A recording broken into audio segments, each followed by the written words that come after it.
আসসালামু আলাইকুম ভিউয়ার্স, আপনারা দেখতে পাচ্ছেন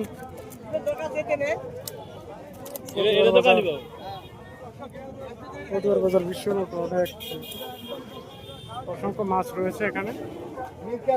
এখান দিয়ে হলো ছোট মাছ, এখানে হলো বড় মাছ।